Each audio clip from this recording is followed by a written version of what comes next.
வருங்கால ஆசிரியர்கள் மற்றும் வருங்கால அரசு பணியாளர்கள் அனைவருக்கும் வணக்கம்.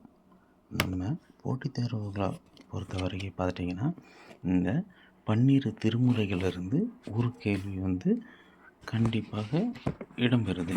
நம்ம 1 மார்க்கு இதை நம்ம படிச்சுக்கிட்டோம்னா 1 மார்க் கம்பல்சரியாக எடுத்துடலாம். சரிங்களா? இப்போ இந்த 12 திருமுறைகள்னு பார்த்துட்டிங்கன்னா, இதை சைவ திருமுறைகள் சொல்லுவாங்க. இதை பதிகத்தில் குறிப்பிடுறாங்க. இதே வைணவத்தில்னு பார்த்துட்டிங்கன்னா 4000 திவ்ய பிரபந்தம்னு சொல்கிறாங்க. இந்த 4000 திவ்ய பிரபந்தத்தை பாசுரம்னு அழைக்கிறாங்க. சரிங்களா?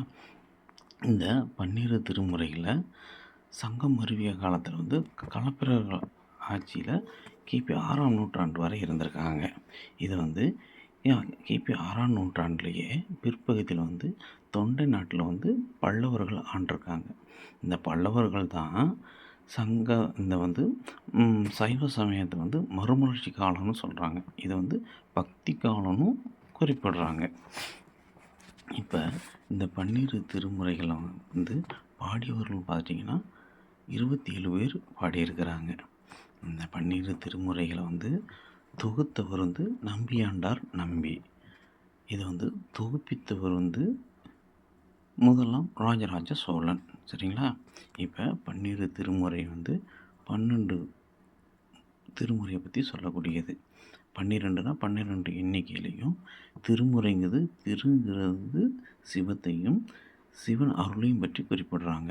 முறைனா நூல், இதைத்தான் சிவநூல் மற்றும் அருள் நூல்னு சொல்கிறாங்க. சரிங்களா?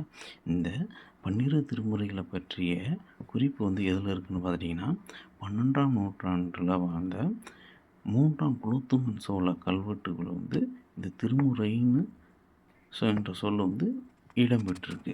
சரிங்களா? இப்போ இந்த 12 திருமுறைகளை முதல் 3 திருமுறைகளை திருஞான சம்பந்தர் பாடியிருக்கிறார். இவர் 7ஆம் நூற்றாண்டை சார்ந்தவர். இது சோழ நாட்டில் நாகப்பட்டினத்தில் சீர்காழியில் பிறந்தவர். சரிங்களா? இப்போ இந்த 12 திருமுறையில் முதல் 3 திருமுறைகள் திருஞான சம்பந்தர் பாடின பாடல்கள். அடுத்து 3 பாடல்கள், அதாவது 4ஆம் திருமுறை, 5ஆம் திருமுறை, 6ஆம் திருமுறை திருநாவுக்கரசர் பாடியது. அது அப்பர் அப்படின்னு அழைப்பாங்க. அடுத்து 7ஆம் திருமுறை சுந்தரர் தேவாரம்னு சொல்லுவாங்க. 8ஆம் திருமுறை மாணிக்கவாசகர் அருளிய திருவாசகம் மற்றும் திருக்கோவையார்னு சொல்லுவாங்க.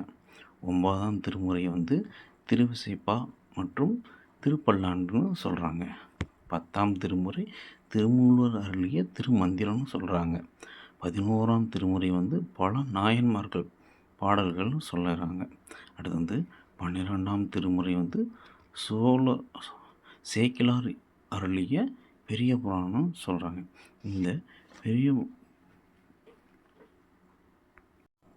12 திருமுறைகளை பற்றிய அடுத்தடுத்த செய்தியில் ஒவ்வொருவருடைய வரலாற்றையும் பற்றி இந்த குறிப்பை பற்றி நம்ம காண இருக்கிறோம்.